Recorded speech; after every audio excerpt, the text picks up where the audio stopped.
अगाडिको ढलेछ जोडीब अशान्तिले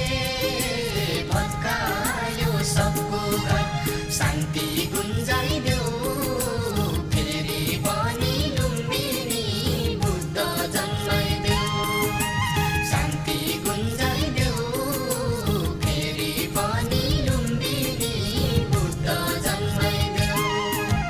कसको जित कसको पो भन्नु हात रात दिन दाजु भाइ काटमा शान्ति गुन्जाइदेऊ फेरि पनि लुम्बिनी बुद्ध जन्माइदेऊ शान्ति गुन्जाइदेऊ फेरि पनि लुम्बिनी बुद्ध जन्माइदेऊ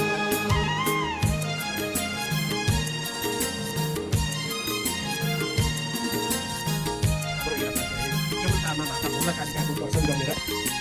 सुपुत्र ज्येष्ठ सुपुत्रलाई चाहिँ आज भएको जन्मदिनको पावन अवसरमा माता मङ्गला कालिकाको कृपा बनोस् भनेर बोलिरहेको हामी पनि त्यही जन्मदिनको शुभकामना श्रीको आशीर्वाद दिनेछौँ भने कृपा गर्नुपर्छ सोचिहेरौँ एकचोटि उसँग रगत